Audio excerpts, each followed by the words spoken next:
Zadrize z buzdari skozdał. Hey, I haven't made, well, let's just jump right into it. I've never seen, or never played rather, the Last of Us video game, but I just watched the first episode. I thoroughly enjoyed it, and this will be a quick mini breakdown. If you enjoyed this, let me know down below by slapping a like on it, and then leaving a comment if you want more. Thank you for watching. Okay, so if you're unaware, this show was basically like a better version of The Walking Dead. Now, The Walking Dead was amazing for the first 6 seasons, but I don't need to get into a rant about that. But this show, based on a video game, the story is amazing, right? So I play video games myself, PC games. Not a lot, but when I do, I really get into stuff, especially when a game has a good story scene. That's what made The Last of Us, in my opinion. That's what made them create it into a TV show, was because of the story scenes in the game were so good. The voice acting, the CGI stunt work they did with all the motion cap suits on, it was all amazing. It's an amazing story, right?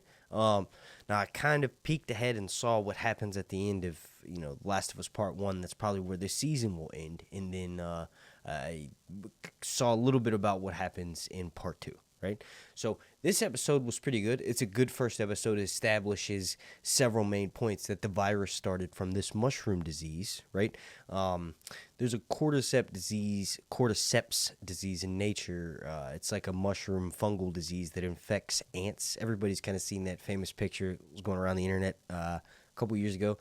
That's when I first seen it. But it's a type of mushroom, and it makes the victim sort of like a slave to the virus, and the virus's whole goal is to procreate itself and spread more spores, right?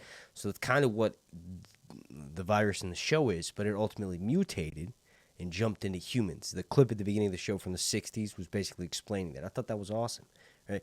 One thing, or a couple things I didn't like, was that the action, the amount of action was minimal. And I guess that's the whole point with the games. Is like normally games are just nonstop, especially like first-person shooter style games. Like I don't know if The Last of Us falls into that, but ultimately, I as just a show watcher, right, never having played the games, I thought that there could have been a bit more action, especially showing more of the zombies. But ultimately, it's like the later seasons of The Walking Dead, or really early on in The Walking Dead, you realize humans are more of a threat than zombies. So they have Frida, which is like this government agency, and then there's also some freedom fighters known as the Fireflies. Ultimately, Joel is a smuggler. He's tasked with taking Ellie from one location to another, and then at the very end of the episode, he found out, right, that she is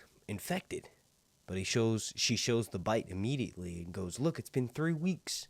I haven't turned yet." And the virus initially takes 2 to 3 days to turn most people. I really liked the scene with the old lady, or how they kind of added a little bit, I guess. I think the first 20 minutes, if I'm not mistaken, some of the cutscenes I saw for Joel's backstory, the first 20 minutes or so of this episode was straight from the video game, like the video game cutscene. So that was really cool. I'm sure people that are big fans of the games enjoyed that. But I like how we see the old lady kind of, the virus is affecting her, like she's vegetative, she's staring off into space, but you see her kind of twitching, and then the dog kind of stays away from her, like the dog knows a little bit like something's off with this lady. The clickers that we did see, did we see them? I can't remember if we saw them in this episode or in the preview. I'm really excited to see all the different types. One of the things we did see, one of the things that I can't explain, is that when Joel is with, I can't remember that lady's name, but when he's with her underground and they run into the zombie on the wall, the lady jumps, right, and screams. That's what happens in the video games, if I'm not mistaken, when the cordyceps virus has run its course. The spores that are underground causes, like humans have to wear masks. There's a whole point, like I think in part 2, where Ellie doesn't wear a mask, or Ellie is wearing a mask. Ultimately, the person she's with masks fails, and Ellie offers her the mask, and she's like, no, you take it, or whatever, and then trying to keep her secret that she's immune to the virus, because obviously she'll die. But basically what that zombie on the wall was is once the virus has run its course, the zombie dies and it sort of just pins up to the wall and becomes a fruiting body, which is like what mushrooms do in nature, right? I have mushrooms all over my back lawn. It's crazy. It's like we'll get all types, golden teachers, liberty caps, the good stuff. But anyway, it becomes a fruiting body and posts up on the wall, right? And spreads the spores everywhere. So I'm wondering, I don't know enough about the lore of the game, but I'm wondering why they weren't wearing masks. Like shouldn't they be wearing, if maybe it wasn't an active fruiting body, although the lady said, last time she came down to the tunnels because they're sneaking up to go get that guy who's trying to sell her the battery. She's like, last time I was here, that wasn't here. So ultimately, I'm not sure what that was about. But that's what happens when they die. The virus runs its course, and then it goes and posts up on the wall and just dies, and then all of the spores grow out of it. It reminded me a lot of Annihilation. If you've ever seen that movie, let me know down below in the comment section. It's one of my favorite movies of all time. I watched it while microdosing on acid. It was amazing. Really good movie.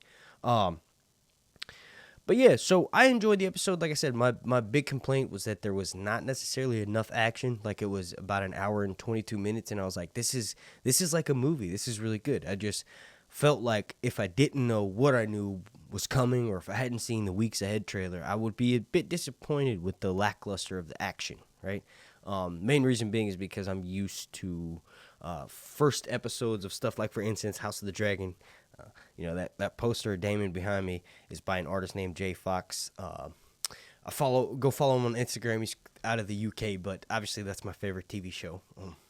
Song of Ice and Fire are my favorite books, but that episode had so much action. It was like, set the bar really high. But I'm really looking forward to Last of Us. If you all want me to break down every episode, just let me know down below. I'll do my best to try to get them out on the night of, like this one. And also, I'll edit in the sense like I'll put pictures of what I'm talking up while I'm talking about it throughout the video. Couldn't do it in this one just for a simple time crunch reason. It's so late at night. Thank you for watching. Please, if you enjoyed this, let me know down below if you want me to make some background videos on the lore, because that's kind of what I specialize, like, as far as with the Song of Ice and Fire stuff. Let me know down below as well, and I'll try to make those in between the episodes. I'm definitely going to keep watching this series, and if you all want, and this video does well enough, or if you, let me know down below, I'll keep making content on it. Thank you for watching. Alone not. That's my saying for my normal Song of Ice and Fire videos. Thank you for watching. My name's Mark, and this has been Sir Hunt's Reviews.